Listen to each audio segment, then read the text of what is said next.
নাই। তারপরে তো মানে আমার বাসরকে আমি ম্যানেজ করালাম। ম্যানেজ করানোর পরে তারপরে আমি বললাম যে, "দেখেন না, আমি চাই না আপনার ভাইকে ছেড়ে আপনার সঙ্গে কোনো সম্পর্ক করি। ঠিক আছে? আমি চাই সবসময়ের জন্য ভালো থাকার জন্য।" ঠিক আছে? তাই আমি আমার ভাসুরে যাবার লগে সম্পর্ক করব করে এটা আমি কখনো ভাবতে পারি নাই। তো লাস্টে দেখা গেছে তার সব সত্যি ঘটনা সে আমাকে বলে দিল। সে আমার সাথে সম্পর্ক করতে চায়। সে আমাকে বিয়েও করতে চায়। ঠিক আছে? তারপরে আমি বললাম, "ঠিক আছে, সমস্যা নাই। সেটা আমি ভেবেচিন্তে দেখব। আর আমার তো ওরকম ধরনের ইচ্ছা নাই। ঠিক আছে? আমি তো তার সঙ্গে করব না।" মানে তাকে একটু সান্ত্বনা দিয়েছি যে, "ভেবেচিন্তে দেখব।" ঠিক আছে? ওই সান্ত্বনা দিয়া তারপরে রাখছি। রাখার পরে তারপরে সে তার বউর কাছে চলে গেল। দুজনে সুন্দর মতো এখন বর্তমানে আছে, ভালোই ইনশাআল্লাহ। তো তারপরে দেখা গেছে এক পর্যায়ে এমন কিছু তার সঙ্গে আমার সঙ্গে গন্ডগোল হয়েছে আমার বাসুরের সঙ্গে। সে যাতে আমাকে ভুলে যায় এরকম ধরনের কাজ করেছি। আছেন, আশা করি সবাই ভালো আছেন। উম দর্শক, আপনাদের মাঝে আমার জীবনের গল্প বলতে এসেছি, বাস্তব ঘটনা। হয়তো অনেকে অনেক কিছু ভাবতে পারে, কিন্তু আমার জীবনে যা বাস্তব তাই আমি বলি। দর্শক, আমার বিয়ে হয়েছিল।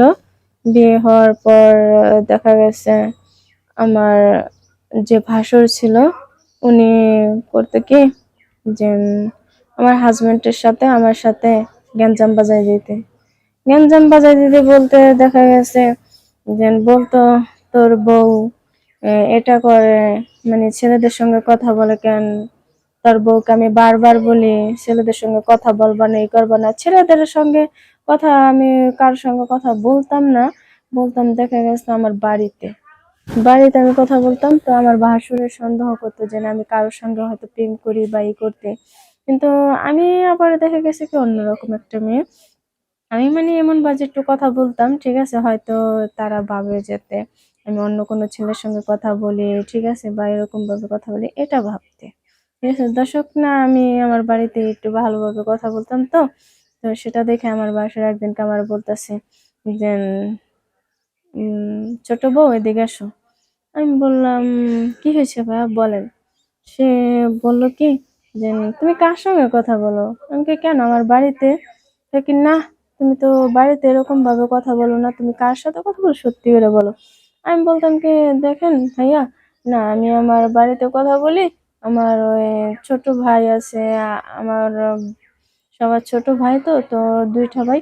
তো ভাইয়ের সঙ্গে কথা বলি। আপনি তো জানেনই আমার ভাইরা এখানে ওখানে থাকে ২ জন। ঠিক আছে, আমি তার সঙ্গে কথা বলি।" তো দেখা গেছে আমার ভাসুরের আমি আরেকদিনকে আমার বাড়ি থেকে আমার ছোট ভাই আছে, উনি ফোন দিয়েছে। ফোন দেওয়ার পর আমার ভাসুরে আবার দেখা গেছে আমি জানালার কিনারে বসে আমি কথা বলতেছি। সে আবার আইসা আবার শুনতাছে যে আমি কার সঙ্গে কথা বলি। তারপরে দেখা গেছে মানে এরকম বাজে কথা বলছি, হয়তো সে ভাবে যাতে আমি অন্য কোনো ছেলের সাথে কথা বলছি। না, আমি অন্য কোনো ছেলের সাথে কথা বলি নাই। তো ওদিনকে মানে আস্তে আমি অনেক কথা বলছি। কথা বলার পরে তারপরে তখনকার সে বুঝতে পারছে যে না, আমি আমার ভাইয়ের সঙ্গে কথা বলি। তারপরে দেখা গেছে এরকম করতে আরেকদিনকে মানে হঠাৎ করে আমার ফোনে একটা রং নাম্বারে কল আসে। তো রং নাম্বারে কল আসার পরে তারপরে ওই ছেলেটার সঙ্গে আমি মানে একটু কথা বলতেছি।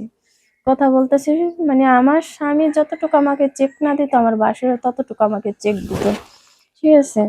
চেক দিত। দেখার পরে একদিনকে আমাকে মানে ওই ছেলেটা ফোন দিছে। ফোন দেওয়ার পর তারপরে বলতেছে যে, "কেমন আছো?" আমি বললাম, "কেমন আছো? কে? আপনি একটু পরিচয়টা দিবেন?"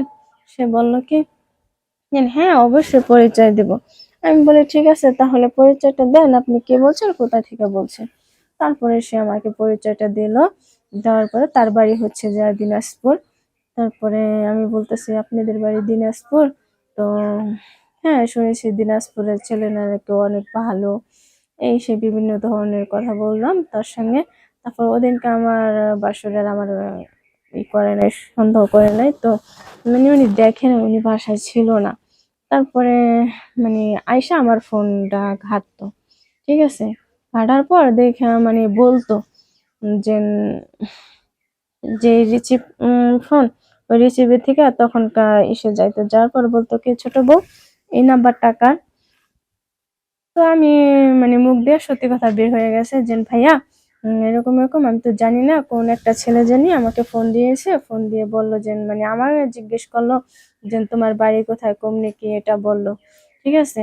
তারপর আমি বললাম যে উম, আমার বাড়ি অমুক জায়গায়, হুম, বরিশাল, এটা বলছি। বলার পরে তারপরে অনেকক্ষণ এই ছেলেটার সঙ্গে কথা বললাম। তারপর আমার বাসায় বললো কি যে, দেখো তুমি কোনো ছেলের সঙ্গে কথা বলবা না। আমি বলতাম, কেন কথা বলবো না? তাহলে আপনার সমস্যা কোথায়? রং নম্বরে ফোন আসতেই পারে, কথা বলতেই পারি, ঠিক আছে। কথা বললে তো আর ভাইয়া সবকিছু হয়ে যায় না। আর আমি তো আপনার ভাইয়ের কাছে বিয়ে বসে ছেড়ে যাওয়ার জন্য তো আর না, ঠিক আছে। কিন্তু উনি বলছে যে, ছেড়ে যাও বা না যাও অত কিছু আমি জানি না, তোমার কথা বলতে না বলছি, তুমি বলবা না। আমি সবসময়ের জন্য আমি ভাবতাম যে কেন আমার সাথে এরকম আমার বাসরে কেন করে, ঠিক আছে, যে আমি কারোর সাথে কথা না বললেও সন্দেহ করে ই করে, ঠিক আছে। আর সবসময় মানে কিরকম কিরকম বা জানে আমার দিক তাকায়া থাকতো, কিন্তু আমি তো বুঝতে পারি না, ঠিক আছে। তারপরে দেখা গেছে না বোঝার কারণে আমার ভাসুরের বউ যে আছে, উনি একদিনকে মানে তাকে বলতেছে যে, তুমি ছোট বউর দিকে এভাবে তাকায় থাকো কেন, কি হয়েছে? তারপরে দেখা গেছে এরকম কথা বলতে বলতে তারপরে সে বললো, কে কোনো সন্দেহ করো? কি না না, তোমাকে আমি সন্দেহ করবো কেন, মানে আমার যা বলেছে, ঠিক আছে। তারপরে দেখা গেছে অনেক মানে কথাবার্তা বলছে তারা দুজনে, কথা বলার পরে তারপরে একদিনকা হঠাৎ করে আর কি আমাকে বলতেছে, ছোট বউ আমার এক গ্লাস পানি দিয়ে দাও। তার বউর কাছে পানি চায় না, আমার কাছে কেন পানি চায়? তারপর আমি বললাম কি, আচ্ছা ভাইয়া ঠিক আছে আমি আসতেছি। তারপর আমি এক গ্লাস পানি নিয়ে তারপরে তার সামনে গেছি। আমি তো ভাবি যে না, আমার ভাসুর, আমি এক গ্লাস পানি নিয়ে যাব বড় ভাই হিসেবে। তারপর নিয়ে গেলাম, নিয়ে যাওয়ার পরে তারে পানির গ্লাসটা হাতে দিলাম। সে কি করলো, আমাকে আমার হাত থাবাদা ধরে বসে। আমি কই, কি ব্যাপার ভাইয়া, আপনি আমার হাত থাবাদা ধরে বসেন কেন, কি সমস্যা বলেন তো? তোকে চুপ চুপ, আমার বলে চুপ চুপ। আমি কি, কেন চুপ চুপ কেন ভাইয়া? বলে না না, কোনো শব্দ করো না, দাঁড়াও 1 মিনিট। পরে আমি বললাম কি যে, ঠিক আছে ভাইয়া, যে আচ্ছা বলেন কি। পরে আমার এসে বলতেছে যে, শোনো একটা কথা বলি। আমি কি বলেন? তোমার ভাবি, দেখো আমার যে ওয়াইফ, উনি তো খুবই অসুস্থ, ঠিক আছে। কোন দিন কি হয় না হয় তা তো আমি জানি না। আর তোমাকে প্রথম যেদিনে আমার ছোট ভাই তোমাকে বিয়ে করে এনেছে, ঠিক আছে, ওদিনকাই তোমার আমার খুব ভালো লাগছে, পছন্দ হয়ে গেছে। কিন্তু আমি তো জানতাম না, ঠিক আছে। তাহলে আমি তাকে বলতাম, আচ্ছা ভাইয়া তাহলে আমি যে এমকুমের সাথে কথা বলতাম, আপনি তাহলে কি আমাকে মাইন্ড করতেন? করতেন না, মাইন্ড করতাম না। কিন্তু আমার লাগতো, ঠিক আছে, তুমি যদি কারোর সঙ্গে কথা বলতা তাহলে আমার খুব কষ্ট লাগতো। এরকম বলার পরে দেখা গেছে, হ্যাঁ, তারপরে ওই আমি বলতাম কি, দেখেন ওরকম কোনো কিছু করেন না। তো আপনি আমার বড় ভাইয়ের মতো বাসুর, ঠিক আছে, আপনি এরকম কিছু করেন না, মানুষে যাতে খারাপ না বলে। পরে বললো কি যে, না দেখো আমি তোমাকে ভালোবাসি। আমি কি, আজব ঘটনা তো, আপনি আমাকে কেন ভালোবাসবেন, আপনি তো আমার বাসুর, ঠিক আছে। পরে বলতো, না না দেখো আমি তোমাকে ভালোবাসি। আর তোমার ভাবি অনেকটাই অসুস্থ, কোন দিন যেন মারা যায়। ওকে মারা যাইবো, তারপরে তো সে সময় না হয় আপনার সুন্দর দেখে একটা বিয়ে করে দিব, তাহলে কি হয়েছে? পরে কাকি, না আমার সুন্দরের দরকার নাই, তুমি তো অনেক সুন্দর, তোমাকেই আমি চাই। তারপরে কি করব দেখেন, এখন আর কিছু করার নাই। তারপরে তো মানে আমার বাসরকে আমি ম্যানেজ করালাম, ম্যানেজ করানোর পরে তারপরে আমি বললাম যে, দেখেন না আমি চাই না আপনার বাইকে ছেড়ে আপনার সঙ্গে কোনো সম্পর্ক করি, ঠিক আছে। আমি চাই সব সময়ের জন্য ভালো থাকার জন্য, ঠিক আছে।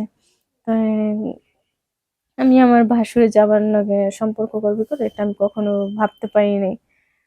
তো লাস্টে দেখা গেছে তার সব সত্যি ঘটনা সে আমাকে বলে দিল, সে আমার সাথে সম্পর্ক করতে চায়, সে আমাকে বিয়েও করতে চায়, ঠিক আছে। তারপরে আমি বললাম, ঠিক আছে সমস্যা নাই, সেটা আমি ভেবে চিন্তে দেখবো। আর আমার তো ওরকম ধরনের ইচ্ছা নাই, ঠিক আছে, আমি তো তার সঙ্গে করব না। মানে তাকে একটু সান্ত্বনা দিয়েছি যে ভেবে চিন্তে দেখবো, ঠিক আছে। ওই সান্ত্বনা দিয়া তারপরে রাখছি। রাখার পরে তারপরে সে তার বউর কাছে চলে গেল, দুজনে সুন্দর মতো এখন বর্তমানে আছে ভালোই ইনশাল্লাহ। তো তারপরে দেখা গেছে এক পর্যায়ে এমন কিছু তার সঙ্গে আমার সঙ্গে গন্ডগোল হয়েছে আমার বাসুরের সঙ্গে। সে যাতে আমাকে ভুলে যায় এরকম ধরনের কাজ করেছি।